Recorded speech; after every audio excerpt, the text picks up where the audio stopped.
We live in a world that is just drowning in information. But how does an AI actually make sense of it all? How does it go from just crunching numbers and processing words to something that actually looks like real reasoning?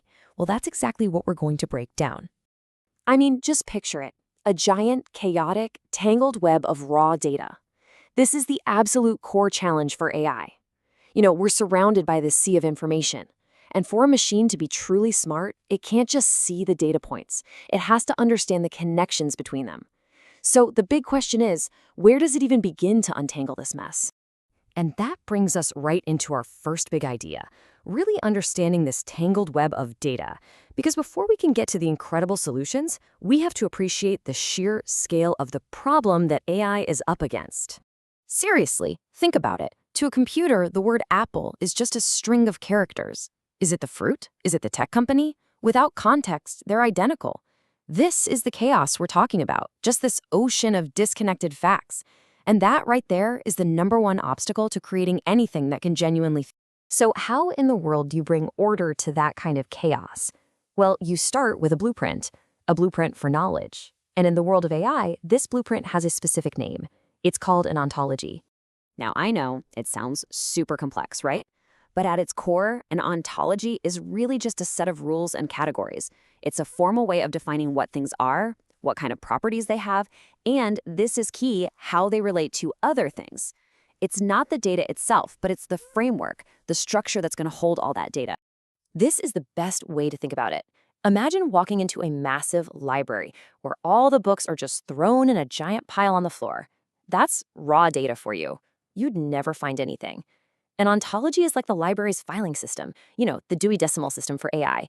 It creates the sections, fiction, nonfiction, science, history, so that when a new piece of information comes in, the AI knows exactly where it's supposed to go. And this is where it gets really cool, because this structure is what leads to that first little spark of reasoning. By setting up these simple rules, like a human is a mammal and mammals eat food, the machine can suddenly connect the dots all by itself. It figures out a new fact, that humans eat food, that it was never explicitly told. So the big takeaway here is that this isn't just about organizing data. It's about enabling the machine to infer new knowledge. But, a filing system is totally empty without any files, right? A blueprint is useless without the actual building materials. And that brings us to the next critical piece of this puzzle, the knowledge graph. This is all about connecting the real-world facts. Let's go back to our analogies. If the ontology is the skeleton, that rigid underlying structure, then the knowledge graph is the flesh and blood. It's all the real-world data, the actual facts that fill out that structure and bring the whole thing to life. One gives you the rules, the other gives you the facts. You need both. So what does this flesh actually look like? Well, it's this huge, dynamic, interconnected web. You've got nodes, which are just things, people, places, ideas, like John or pizza. And then you have the edges, which are the relationships that connect them. John loves pizza. John lives in New York City. The graph literally maps out the billions of connections that define our world. And guess what? You use this every single day. When you search for someone famous on Google and that little info box pops up on the side with their picture and key facts, that's a knowledge graph in action. Google doesn't just see the words Barack Obama. It understands the entity Barack Obama. It knows he was a president, it knows his family, it knows his policies, and it pulls all those connected facts for you instantly. It gets the context. Okay, so we've got the blueprint, that's the ontology, and we've got all the real-world facts, that's the knowledge graph. Now, for the magic trick.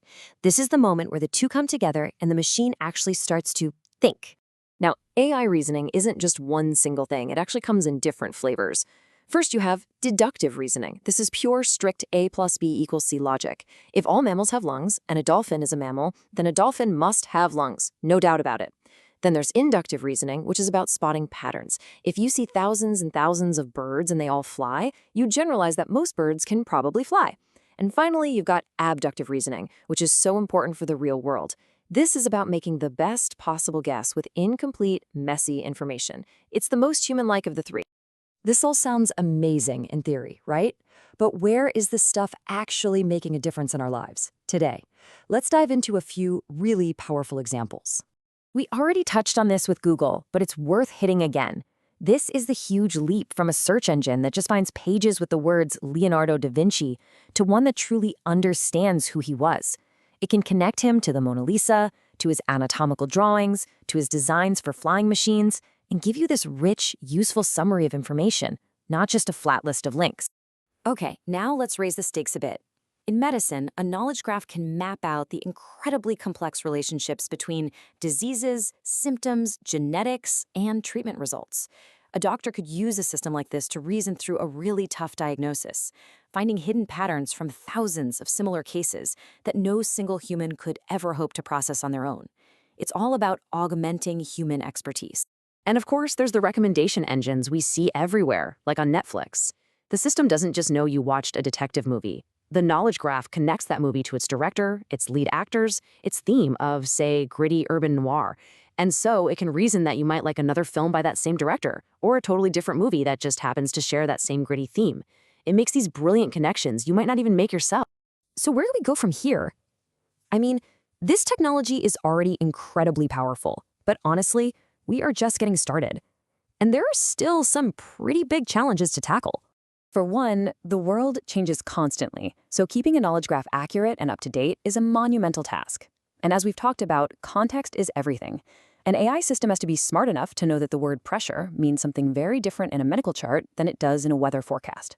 Figuring out how to resolve those ambiguities automatically is a huge area of ongoing research. But even with those challenges, the potential here is just enormous. As these systems get more and more sophisticated, their ability to not just connect the facts we already have, but to find hidden patterns and insights, that's only going to grow. And that leads to one final, really powerful question. So, I just want to leave you with this one thought. Right now, AI is getting unbelievably good at connecting the dots we give it. But what happens when it gets so good at understanding the fundamental structure of our world that it can start to predict the connections of tomorrow, the dots that don't even exist yet? That, right there, is where the real magic is going to happen. Thanks for joining me.